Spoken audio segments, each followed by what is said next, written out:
I can still vividly recall the moment when I entered James's home that evening, hand in hand with Emily, who I believed to be the love of my life at the time. Moment when the air was full with the aroma of pumpkins that had been carved and cider that had been poured. It was a traditional Halloween party, and James was the sort of person who hosted it. The glow of string lights provided a warm atmosphere over the gathering. Always hosted laughing that reverberated from the living room, and blasts of music from the sound system battled with lively voices. During discussions with her pals, Emily looked really stunning in her poison ivy costume of green. Her physique was accentuated by the form-fitting dress, and the ivy leaves that were meticulously arranged in her auburn hair gave the impression that she had on. Walked out of a comic book, she drew attention to herself, and I couldn't help but feel a pang of pride in addition to something else I am experiencing. Jealousy, doubt, I wasn't sure. I, on the other hand, couldn't quite name at the moment. I just couldn't quite name it. He dressed up as a generic figure from a pirate movie, complete with a plastic cutlass and a hat that barely covered his head. Remained on my head. It was a long cry from Emily's dazzling ensemble, but I didn't mind since I wasn't there to impress anybody at all. While we were making our way farther into the celebration, Emily gently gripped my hand and said, "You look at me." At least, that's what I told myself. A wonderful babe, she smiled, and for a little time, everything seemed to be in order, but then my eyes identified him as Nathan, tall, broad-shouldered, and exuding an air of self-assurance while dressed as a. Like I watched Emily's gaze linger on him for a while, I saw that he was dressed like a gladiator, complete with a leather chest plate and a smug grin. Without a moment's delay, Nathan looked back at her, his grin becoming broader. I could feel my mouth dropping. We tightened our grips and made our way to the kitchen in order to get some beverages. James, our ever-friendly. We were met by the host with his usual high level of enthusiasm. "Liam, Emily, you guys made it. A number of beverages are available on the counter. Please serve yourself, Emily," and I instantly went for the wine. During the time that we were mingling, James took a drink and immediately began an impassioned talk about an age-old argument over who would achieve victory. I couldn't help but indulge my passion for comic books, even if it meant fighting the Hulk or Superman. Despite rising uneasiness, Superman triumphs each and every time I contribute to the conversation. Participating in a group of friends who were already deeply involved in the debate, there is no chance that Liam Hulk's sheer power can outlast them. Someone responded to Superman every day, and the conversation became more hot and heated for a while. When I was out of the house, I was able to forget about Nathan and Emily, but only for a short period of time. From the corner of my eye, I spotted Emily conversing with Nicole as she was standing near the drinks table. I felt a tightening in my chest as I watched Nathan lean forward. They were laughing, and their body language was too easy and too familiar. When Emily made a tiny remark that caused her to chuckle, her hand softly caressing his arm, the sight sparked something in her. I attempted to fight down the pain that was building up inside of me. I went back to the argument, but my concentration was completely blown away by every chuckle. I felt like I was being poked in the eye by their direction, and every look that Emily cast at Nathan was like a challenge to my self-assurance. Eventually, while attempting to conceal my discomfort with a fake grin, I made my way over and inquired, "What is so funny?" When she wrapped her arm around Emily's waist, Emily's giggle was little stifled, but she continued to laugh. Nathan had just finished telling us about his costume and how he nearly chose to go as a zombie, but he immediately recovered and said, "Oh, nothing." She expressed her opinion with a sly grin, stating that she believed the gladiator appearance was more his style. However, the way that Nathan stared at her for some reason caused my blood to boil. I made the right decision.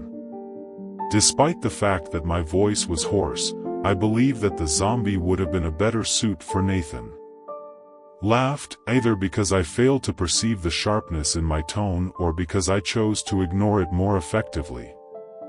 I had the idea that I would leave the zombie appearance for someone else, maybe not until the next year. Emily playfully prodded me, saying, "Don't be a grump, Liam, it's a party." I didn't want to laugh, but I did. The carefully created picture of our wonderful evening began to show signs of cracking on the inside, and I realized that this was not as I had imagined it. When I anticipated our evening, I always believed that we would be celebrating and enjoying each other's company rather than figuring out what this phenomenon was. As the night progressed, it turned into a haze of forced grins and idle chatter, with brief intervals in which I was able to catch Emily and Nathan at the right time. I convinced myself that I was imagining things that I was supposed to be experiencing, such as exchanging looks or laughing at some secret joke. As the celebration continued, I became more nervous, yet I had a feeling that something wasn't quite right. Just below the surface, buried beneath the facade of polite conversation and social interaction, tension was building up between Emily and myself. Niceties, but I could sense that it was becoming more powerful with each additional moment that passed.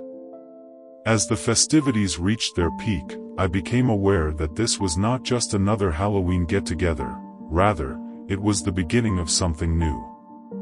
Despite the fact that I was unable to comprehend it at the time, I instantly understood that it would completely transform everything. The party continued to hum.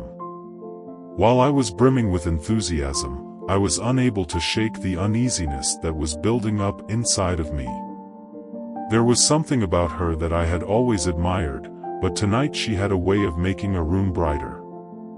Every time I glanced over there, she was laughing at one of Nathan's jokes, and it seemed as if she was glowing in the orbit of someone else.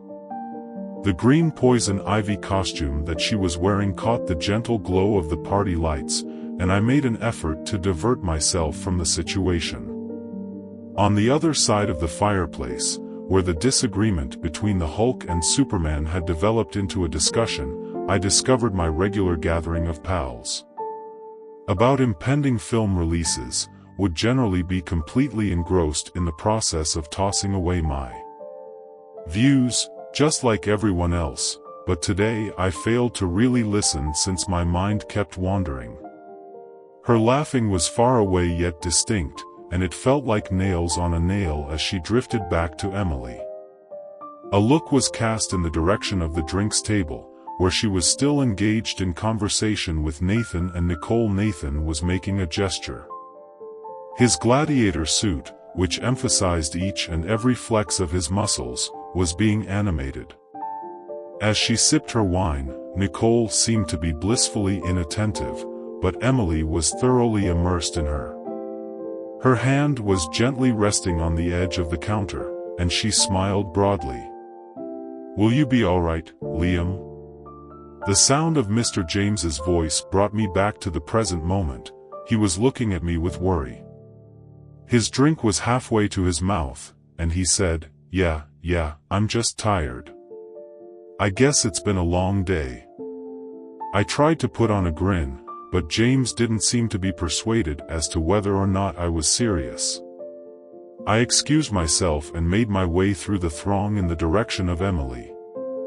As I got closer, I caught her eye. After Nathan's statement came to a conclusion, he smiled and said, "That's why the gladiator always comes out on top." With his self-assurance virtually radiating, Emily laughed once again, the type of laugh that she had previously kept for me. "What's the matter?" I inquired about this matter while maintaining a light tone, but I was unable to conceal the sharpness in my voice. I wrapped an arm around Emily's waist and pulled her closer to me. She became rigid at hearing my words. A moment before I began to relax into my grip, Nathan was just finishing off his explanation of his training program, she replied in a casual manner. Evidently, it takes a lot of work to look this beautiful in a gladiator costume. Nathan laughed, evidently unaffected, and I couldn't help but wonder what I could possibly say. Declare that it is all about devotion, I repeated, catching his eyes and stating that such is the case. To put it another way, Emily moved to the side of me and said, Liam, don't act like that, it's no big deal. I repeated my speech, which was now more subdued and intended just for her, and I felt her hand reaching out to me. A silent pleading for me to let go of it was placed on my arm, but how could I do that when Nathan gazed at me? When she replied to her, it was not something that was innocuous, rather, it was something altogether different. I tried to force a grin on my face and asked, Hey, Nicole, would you like to join me for another around Emily? Nicole paused for a moment before gazing to Emily, who showed her approval by shaking her head. When she finally decided to say anything, I waited for her to change her mind so that I could catch up with her. Would put an end to the uncertainties that were gnawing at me, but she did not do so, rather, she went back to. As I walked away, Nicole saw Nathan's body language, which was as open and involved as it had ever been. Don't overthink it, Liam, she whispered to me, Nathan is a flirt, but it's not a serious relationship. Does not have any significance, I nodded, but her words did not accomplish much to ease me down if they didn't in fact. What does that imply, and why did it feel like that? I attempted to get back in touch with my pals, but the remainder of the night seemed to run away in a blur. However, each and every chuckle and gaze from the other side of the room appeared to be more powerful and sharp. I had just finished my third drink and was looking blankly at the flickering Jacko when Emily finally came to find me. I was in a state of utter amazement. Liam, who was seated next to me, asked me what was going on with the lantern that was on the mantel. This evening, I questioned you with a tone that was more piercing than I had meant. What is going on with you? I spoke the words that were coming out of my mouth, and she scowled and said, What are you talking about? Before I could put a stop to them, you have been looking at him non-stop throughout the night, Emily sighs. Irritated Liam, he's just a buddy, why are you making this a deal since it's really not that important?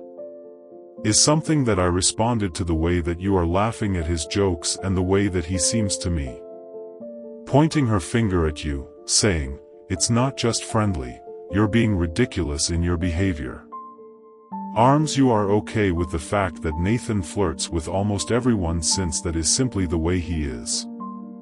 I looked at her in an attempt to find out why I wouldn't be, since it doesn't mean anything. I looked for any indication that she knew how I was feeling, but all I saw was exasperation, as if I were the only one. As if my emotions didn't matter. You were the one who ruined the night, and you know what I mean by that. Stood up and shouted, Forget it, Liam, forget it, Emily, I repeated myself as I walked away, let's go. I left her sitting there, her look a mixture of perplexity and rage, and I left the party. I simply wanted her to get through the remainder of the night. By the time I arrived, the night had already come to an end for me, despite what was going on around us. The kitchen for another drink. My annoyance had developed into a deep simmering fury. The sounds of the party appeared to be a source of aggravation. With my emotions weighing heavily on me, I took a beer off the counter and leaned against the sink. However, my thoughts were muted and distant. In an effort to regain my composure, I suddenly felt the Halloween decorations, which consisted of plastic skulls and orange lights that flickered. As I heard it, it seemed like mocking, as if the night itself was in on the joke of what was going on. The voice of Nathan, which was low and confident, could be heard coming from the corridor that led to the poison ivy suit she's wearing is really something, isn't it? Staircase, she's truly something. I froze my grasp on the bottle and tightened it, and another voice in my head said, she was made for it. It seemed like one of James's pals, giggling awkwardly, was joining in on the conversation. Liam, please, he's around here someplace, Nathan laughed. Be careful, man, her husband is around here somewhere. To be too preoccupied with discussing superheroes to recognize that a lady like her deserves more attention. The blood that had been draining from my face was replaced with a burst of heat that caused my face to become red. Hearing a ringing in my ears, I reacted without thinking, putting my beard down, and moving into the corridor, where he was reclining. He was leaning casually on the railing, holding court like the gladiator he was dressed as, and his grin only grew wider when he noticed me. Nathan spoke the words, "Speak of the devil," and then proceeded to say, "Liam, have a great party." Yeah, I stated it in a calm and steady voice despite the fury that was raging inside of me. Great party. I would appreciate it if you could tell me what you were just saying right now. Rose's eyebrows rose in faux astonishment. What about Emily? Complimenting your wife, dude, you are a fortunate guy, lucky. The word struck me like a ton of bricks on the head. I repeated the praises that you gave me and stepped closer. Is that what you call it, Nathan? A smile never left Liam's face as he lifted his hands in a feigned surrender with the intention of relaxing him. No damage has been done, Emily and I were just talking about it earlier. There is no danger whatsoever. My voice became more resolute, as if you had been following her about all night, laughing at her jokes, and behaving as if you were a participant in the situation. He rolled his eyes and said, "Come on, man, you're overreacting. Because you don't know that she's married. The distance between us is becoming less as I go closer to you because I am getting closer to you." Nathan's sneer eventually broke down as he said, "You've been crossing lines all night because you've been standing." Was able to straighten up and meet my stare with a demanding look. Maybe you could inquire about Emily's feelings over the situation that was. The very thread that was keeping my composure broke, and I was left wondering what the heck is going on here. Suddenly, like a knife, Emily emerged at the top of the stairs, her countenance a mixture of shock and surprise. Her words pierced through the tension. Nicole, who was feeling nervous as she peered behind her, was displaying signs of perplexity and fear. I turned to face Sophia, and my voice was fierce. Your companion here appears to be in the middle of us. Do you believe that he is free to say anything he wants about you? Are you willing to explain Nathan to you? The performer raised his hands once again. I was kidding, Emily. Liam's was blowing this.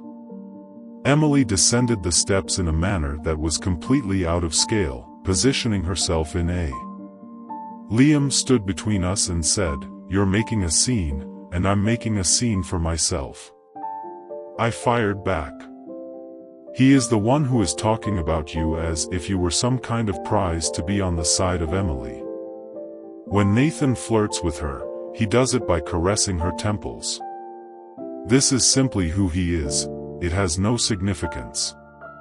Please, could we just stop talking about this? Her words impacted me more strongly than Nathan's sneer ever could.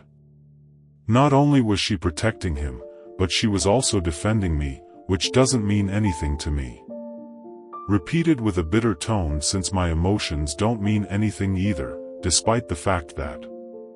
At long last, Nicole, who had been standing uncomfortably at the foot of the steps, made her voice heard. There's a possibility that we ought to, Emily. I've got this, Nicole, Emily snarled by interrupting her. Switched my attention back to Nathan while clenching my hands at my sides. You think this is amusing, don't you? You are able to ridicule me in front of my wife and get away with it. Nathan took a step closer, his confident smile reverting to its previous position. "Liam, you are being humiliated because if somebody is doing that, it is because he did not complete the statement."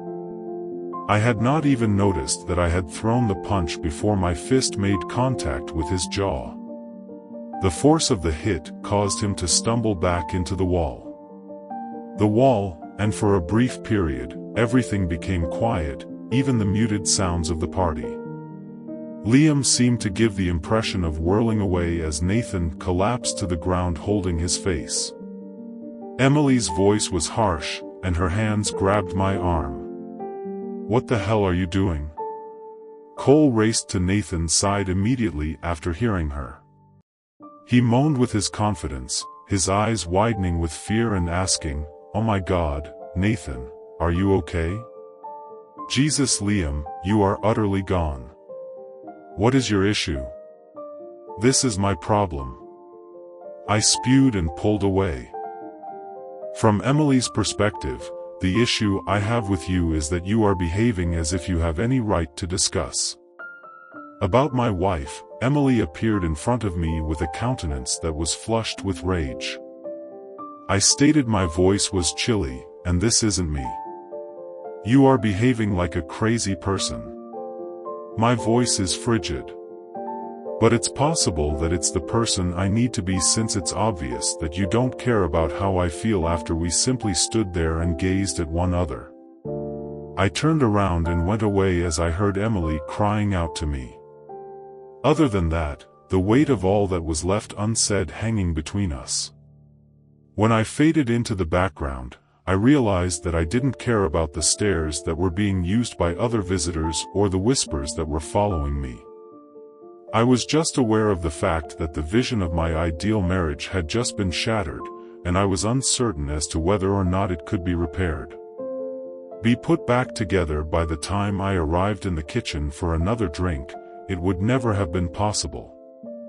My annoyance had developed into a low-level wrath that was seething, and the sounds from the party appeared to. With my emotions weighing heavily on me, I took a beer off the counter and leaned against the sink. However, my thoughts were muted and distant. In an effort to regain my composure, I suddenly felt the Halloween decorations, which consisted of plastic skulls and orange lights that flickered. As I heard it, it seemed like mocking, as if the night itself was in on the joke of what was going on. The voice of Nathan, which was low and confident, could be heard coming from the corridor that led to the poison ivy suit she's wearing is really something, isn't it? Staircase, she's truly something. I froze my grasp on the bottle and tightened it, and another voice in my head said, "She was made for it." It seemed like one of James's pals giggling awkwardly was joining in on the conversation. Nathan laughed and asked Liam to please be cautious, since her spouse is probably around here someplace. Even if he were to notice a lady like that, he would be too preoccupied in discussing superheroes. The blood that had been draining from my face was replaced with a burst of blood that requires more attention. Despite the fact that the heat was making my ears ring, I moved without thinking and placed my beard down.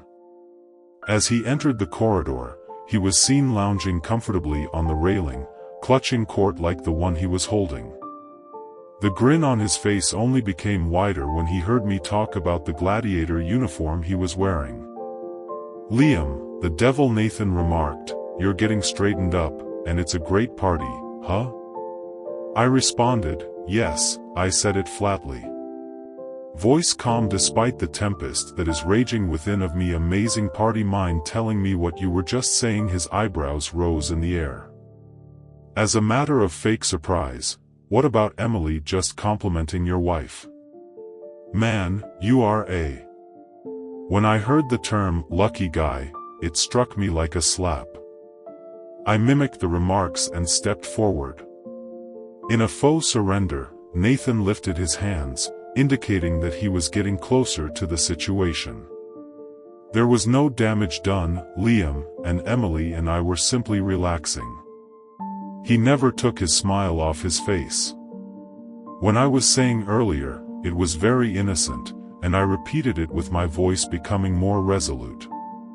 All through the night, you have been following her around, laughing at her jokes, and acting like you are a... He rolled his eyes and said, "Come on, man, you're overreacting. Because you don't know that she's married.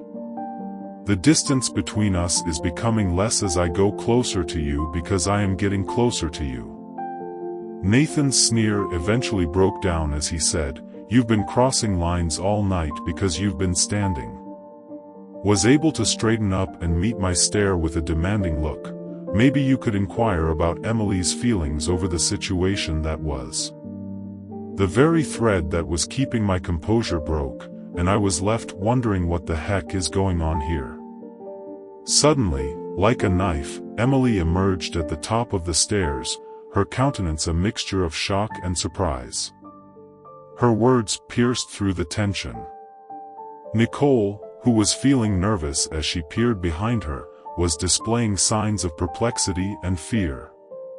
As I turned to face Emily, my voice was harsh, and it seemed as if your buddy here was trying to. "Do you believe that he is free to say anything he wants about you? Are you willing to explain Nathan to you?" The performer raised his hands once again. I was kidding, Emily Liams was blowing this. Emily descended the steps in a manner that was completely out of scale, positioning herself in a... "Stop what you're doing, Liam, you're creating a scene, and I'm making a scene, back and forth between us. He is the one who is talking about you as if you were some kind of prize to be on the side of Emily. When Nathan flirts with her, he does it by caressing her temples. This is simply who he is, it has no significance. Would it be possible for us to simply stop talking about this?" Her comments impacted me more strongly than Nathan's sneer ever could. She wasn't trying to defend me, she was. In spite of the fact that I repeated it with a harsh tone, protecting him is meaningless since my... Nicole, who was standing uncomfortably at the table, thought that her sentiments didn't mean anything either. At the foot of the stairs, Emily finally spoke up, suggesting that maybe we should, "I've got this." In response to Emily's abrupt interruption, I switched my attention back to Nathan while clenching my fists. "If you think this is humorous, you should know that you have the ability to embarrass me in front of my wife."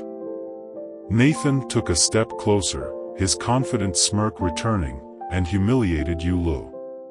All you have to do is get away with it. The one who is doing that is the one who did not complete the statement that my fist collided with. I had not even noticed that I had thrown the punch until the force pushed him falling back into the wall, and for a moment he was unable to move his jaw. As soon as Nathan fell to the ground, everything became quiet, and the sounds that had been muffled by the celebration appeared to recede into the background.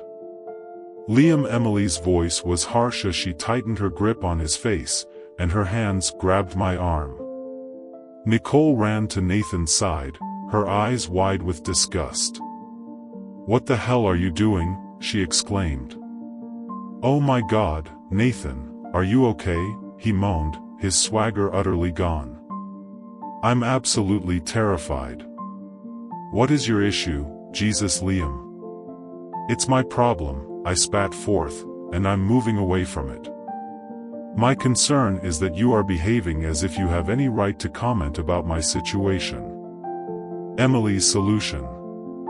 "Wife, Emily came in front of me with her face flushed with fury, and you're trying to get her to stop behaving in an erratic manner. This is not you," I said, my voice was frigid. "This is not me, but maybe it is you.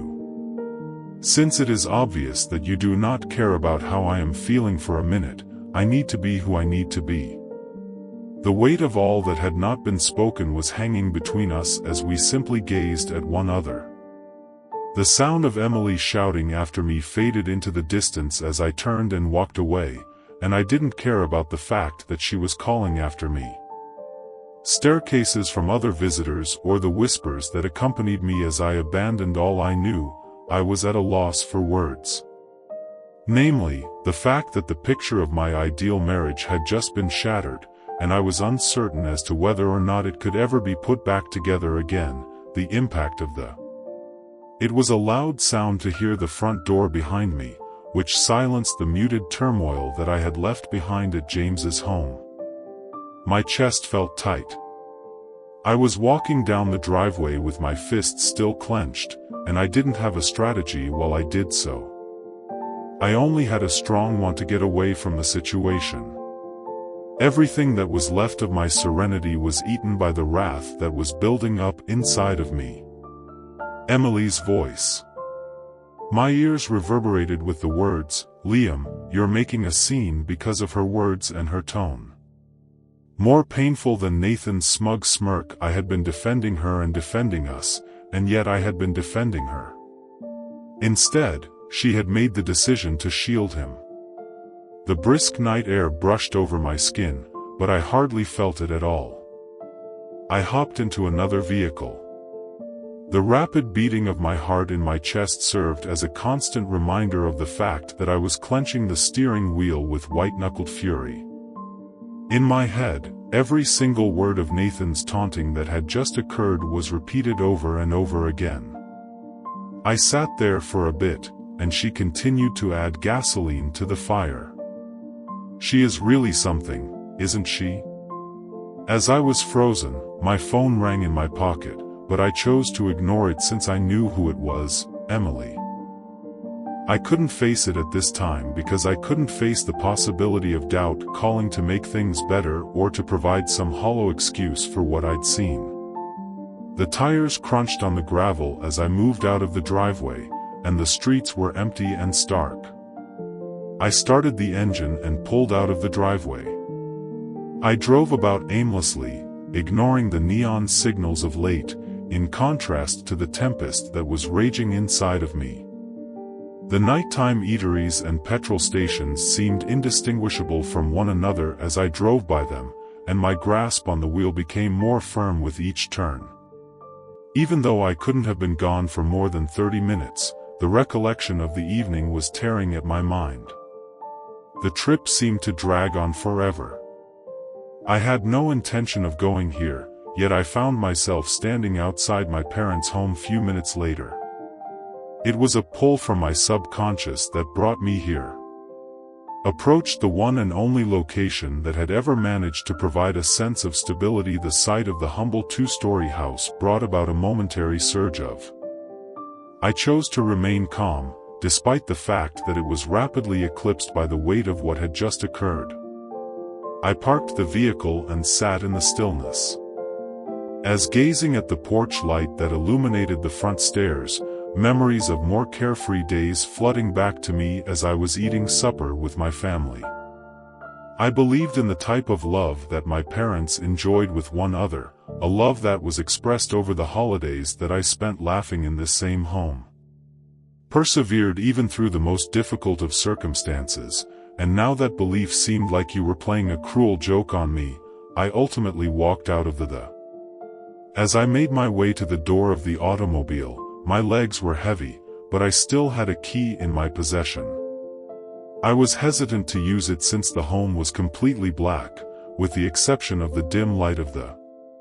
My father had always kept the light in the living room on a beacon for anybody who may come upon it. Do I really need it tonight?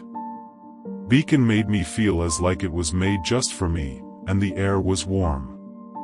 I was able to detect a faint aroma that was reminiscent of the lavender candles that my mother preferred. The stillness was both a relief and a challenge to me as I sunk into the faded sofa in the living room and put my keys on the table in the foyer. I was unable to avoid Nathan's smile, which provided both solace and a torture that amplified the thoughts. Each memory was a dagger, whether it was Emily's giggle or the way her hand had lightly touched his arm. With each new repetition, my hands became more gripped into the cushions, and I continued to cut deeper. I was filled with rage as it resurfaced. How had it come to this? How had the lady I had been with come to this? My phone buzzed once again, and this time it was the lady I had created my life with. I loved her, yet she turned out to be a stranger in only one night. I had 10 missed calls when I took it out, 8 of which were from Emily and 2 from James. The fury was giving way to something heavier, something closer to sorrow, and I wanted to answer to it. I glanced at the screen that was displaying it. I tried to provide answers, but I was unable to do so at this time. Instead, I glanced through my messages. I paused when I noticed one from James Smell just a few minutes ago. Call me when you are ready. Emily is going crazy, and we need to get her to calm down. I couldn't help but let out a sour chuckle when I heard the words, talk freaking out. She was certainly freaking out. What about me? What about the guy she had embarrassed in front of their friends? What about the man who had been there for her through every single hardship? In response to the challenge, which was met with whispers and fleeting looks, I threw the phone onto the coffee table and leaned slightly forward. I was leaning back on the sofa and looking at the ceiling when my mind began to wander to my parents, who were soundly sleeping upstairs. The parents were oblivious of the storm that was developing in their son's life. What would they say if they learned more? They accused me of failing to see the warning sign sooner, or they would tell me what I had previously dreaded, which is that love isn't always romantic. Enough time passed, and the only thing that could be heard was the ticking of the old clock on the wall. I must have fallen asleep at some point during the mantle, because the next thing I knew, I was awake. There was sunshine coming in through the curtains, and the events that had occurred the previous night struck me like a freight train the instant I opened my eyes. I got up, rubbed my face with my hands, and my whole body ached from the experience of opening my eyes. I was aware that I couldn't remain here for an indefinite amount of time, hidden in the shadows, but the stress of the previous hours was stronger. From the comfort of my childhood home, I would finally have to confront Emily in order to hear her excuses and figure out what was going to happen next, but for the time being, I wanted to take a deep breath and think about it. While I was making my way to the kitchen to get a cup of coffee, I made a decision to try to find some sort of clarity in the craziness that was going on. Taking things one step at a time, the faith that I had previously had in Emily was broken, but the fragments were still mine to keep what I had. That is something that I did with them. Whether I attempted to reconstruct them or allowed them to fall apart was a decision that I would have to make, but not now. I would sit with the stillness for the time being, let it to wash over me, and make the wish that it brought some. I was able to find a little degree of peace when the early sunshine penetrated the curtains of my parents' home, producing an almost neutral glow. There was a calm light emanating from the living room, but the tranquility that it promised seemed like a far-off dream. My head was pounding, and my mouth was parched. During the time that I was drinking the coffee that I had prepared earlier, each sip was an effort to bring me down to earth, but nothing seemed to ease the nerves. When Dad arrived downstairs just after sunrise, his slippers were moving. There was a storm inside. When he noticed me sitting on the sofa and looking blankly at the half-empty glass, he stopped, and he did so quietly on the hardwood floor.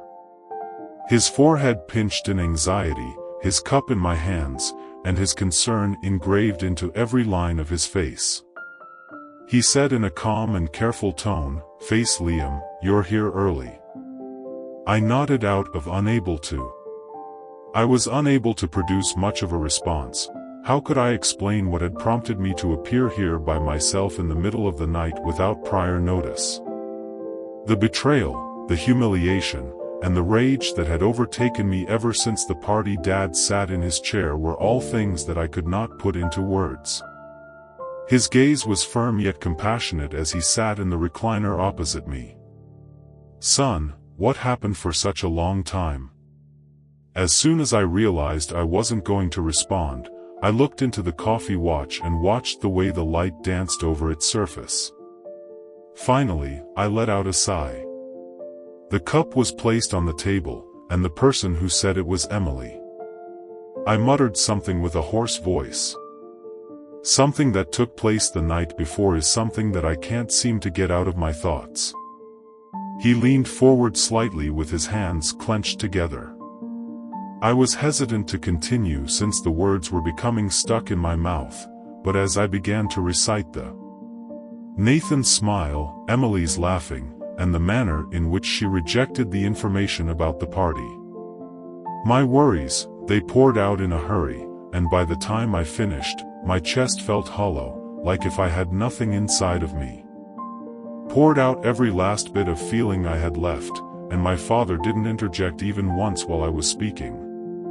At long last, I glanced up at him, but his face was inscrutable, and his eyes were fixed on a location somewhere in the middle of the distance between us.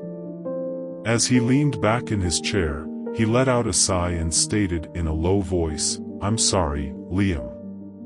I can't." I can only think how much pain it must have caused his words due to the fact that they were lumped together. He continued his speech thoughtfully, "It's easy." I nodded, unable to say, and he continued his thinking.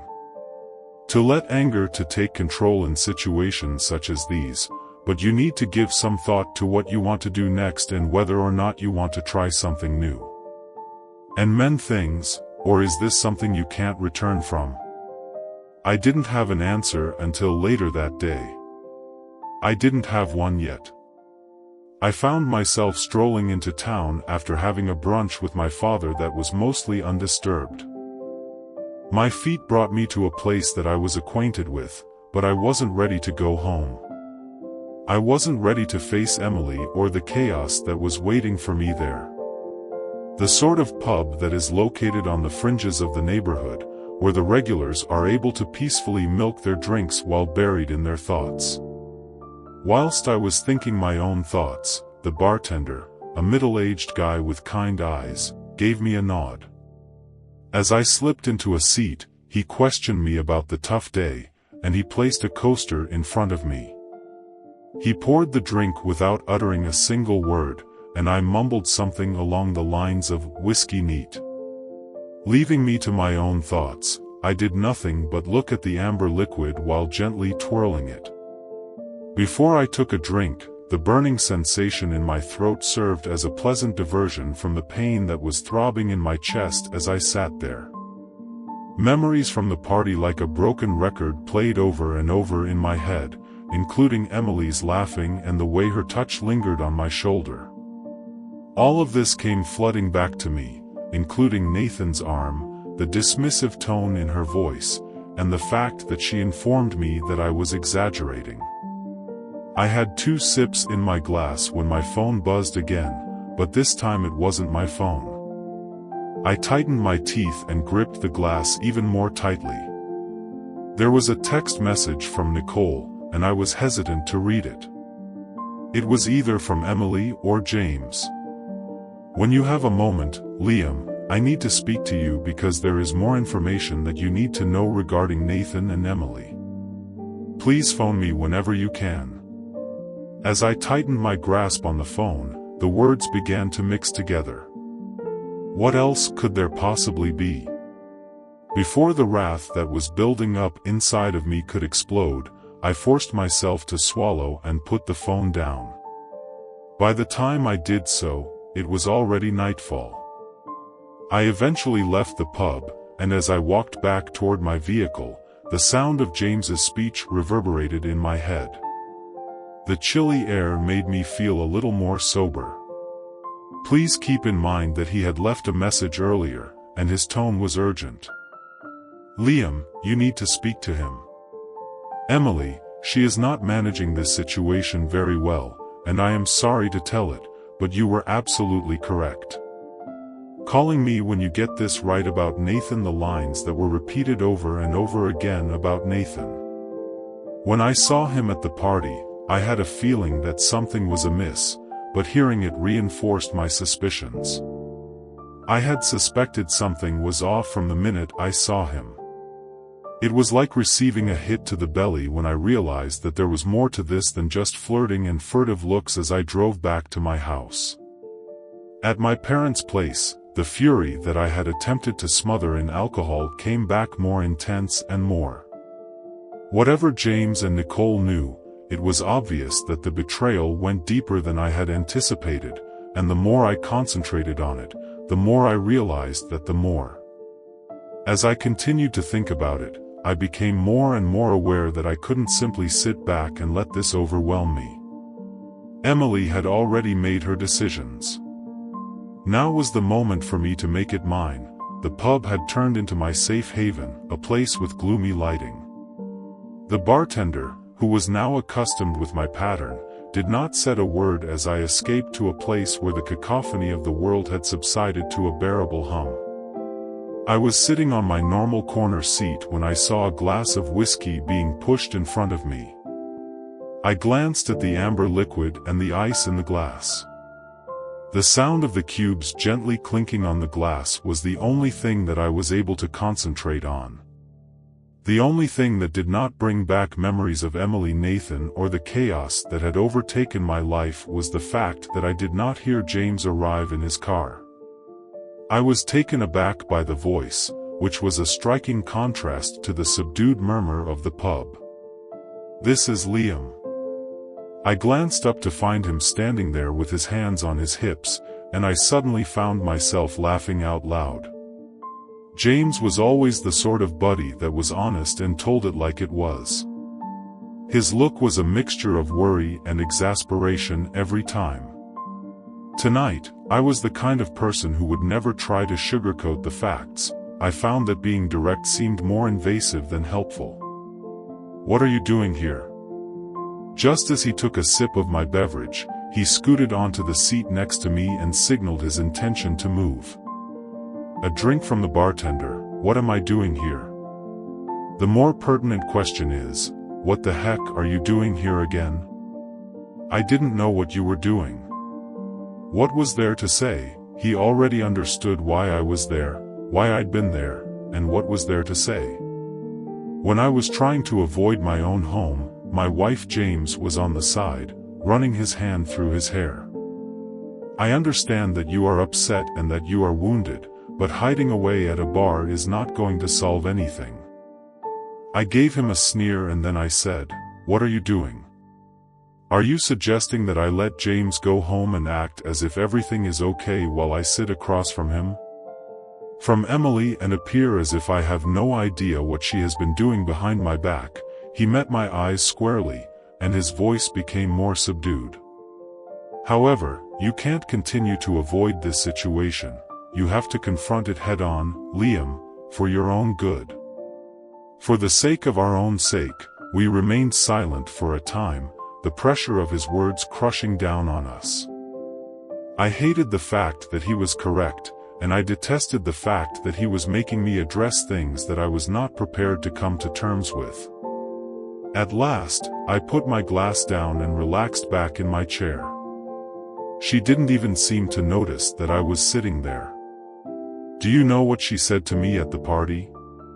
She told me that my voice was bitter because she said it. I was exaggerating the fact that Nathan was only being kind, as if I were the one who was hallucinating things. James scowled and took a step back. "Take a taste of his beer, you are not imagining it." Everyone saw the manner in which Nathan was behaving. Given the manner in which she was behaving, even Nicole believed that it was outside the bounds of acceptable behavior. I gave him a harsh look, and he nodded. After the party, she sent me a text message in which she said that Emily has been confiding in Nathan very often as of late, and that Nicole attempted to. Although I tried to speak to Emily about it, she dismissed it, and the knot in my gut became much worse.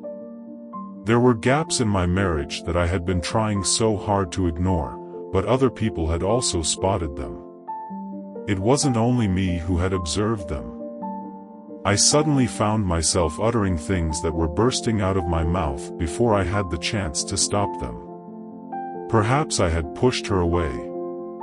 I have been so preoccupied with my job that I am always exhausted. Maybe she was looking for something. Don't do that, Liam, don't begin. James's eyes tightened in concentration. I couldn't offer her that. You have always placed her first, and everyone is aware of that fact. You are blaming yourself for her decisions. I questioned using a voice that was barely audible above a whisper. I don't even know what I'm talking about anymore. I should have known this was going to happen, and maybe I should have taken some action to prevent it from happening. James pushed his beard down with a thud. You are not flawless, and no one else is either, but this isn't about you, Liam. Tone strong, stop it. Despite the fact that this is about her and the decisions that she made, you are unable to accept responsibility. Because of that, his comments lingered in the air like a lifeline that I wasn't quite sure I deserved. I eventually muttered, "It doesn't matter," as I stared down at my hands and felt the weight of guilt and wrath whirling together in my chest. James did not dispute with her since she had already made her decision. Instead, he reached inside his. He reached into his pocket and brought out his phone, and I believe he mumbled something while looking through it. His messages: I believe that you need to stop sitting here in this bar feeling sorry for yourself and starting to figure out what it is that you want to do. After that, he gave me the phone, which was blazing with Nicole's most recent text message. Liam has to know all he can about the situation. Deserves the truth, it was such a simple phrase, yet it communicated a great deal of meaning. As I glanced at the letter, my mind was racing with questions that I wasn't sure I could answer myself. Hollow, I wanted to know the answers to the questions of what she means by everything I asked my voice. James just shrugged his shoulders and said, "I don't know, but it seems like there's more to this than you realize, and you won't find out." We left the pub soon after James drove me back to his apartment, and we were seated here as we headed out. At the same time as the journey seemed peaceful, the weight of what I had just read began to settle on my shoulders. At the time of our arrival, he did not say much. He just gave me the spare room and the opportunity to think things through while I was lying on the bed. While I was lying in a new bed and stared at the ceiling, James's comments reverberated in my head. When I realized that I had to figure out what I wanted to do next for the first time since the party, I felt a glimmer of determination that I hadn't felt before. Not only did I not know what the next step would be, but there was one thing that was certain: I could not continue fleeing. It was time to confront the reality. Regardless of how painful it could be, the night was unusually quiet on James's back porch, and the sound of crickets could be heard in the background. A striking contrast to the tempest that was developing within of me, I sat in one of the chairs that filled the air. I was sitting in the wicker seats, sipping a glass of water rather than the whiskey that I had been craving. Mind raced through the pieces of a plan, each one more frightening than the one before it, and the sound of a vehicle door shutting was the only thing that could be heard. There was a sudden break in the silence, which was followed by a series of hasty footsteps on the gravel walk that led to the porch. I did not look back. I had no need to, since I was already aware that it was Emily Liam who was calling out in a gentle voice. I stayed sitting and stared out the window, frantically wishing that we might have a conversation. She stopped before speaking because she could see the shadowy shapes of trees beyond the porch. She moved closer, her heels tapping against the wooden planks. "Is it possible that we should not do this outside? If so, would it be possible for us to go inside?" I shook my head, but she was still not looking at me. Her gaze is fine here. Say anything you need to say. In response to Liam's statement, Emily let out a sigh of exasperation, expressing her regret for everything. "Even though I know I've damaged you, you have to trust me when I say that Nathan didn't mean anything to her." I repeated what I had carefully selected, which seemed like it had been rehearsed and didn't mean anything. "The way you defended him at the party, the way you looked at her, watching her giggle, and touching her." Despite the fact that she shuddered in response to the intensity in my tone, she persevered in her position. "It was a mistake that I got caught up in the moment. As I stood my height, I didn't know how much it would hurt you. I was focused on the attention itself. You didn't know that I was asking you, and my voice was rising. You forced her to take a step back. Having a flirtatious relationship with another guy, confiding in him, and allowing him to speak about you as if you were his would be detrimental to your relationship." Her eyes welled up with tears as she said, "It hurts me. How blind do you think I am?" I had seen this conduct before the tears and the apologies, therefore I did not allow it be a factor in my decision. The assurances that things would be different this time, I wasn't going to come through with them. Do you know what stung the most? I kept my voice frigid. No, it wasn't Nathan. It wasn't even your treachery. It was the way you disregarded me as if I were nothing. Emily opened her lips to speak, and it seemed as if her sentiments were irrelevant, as if I were the issue. That being said, I shut her off, and you have no right to tell me that this was a mistake. After all, forgetting an anniversary is a mistake. As a result of your decision to not allow another guy to humiliate your spouse in front of your friends, the porch became quiet, with the exception of noises.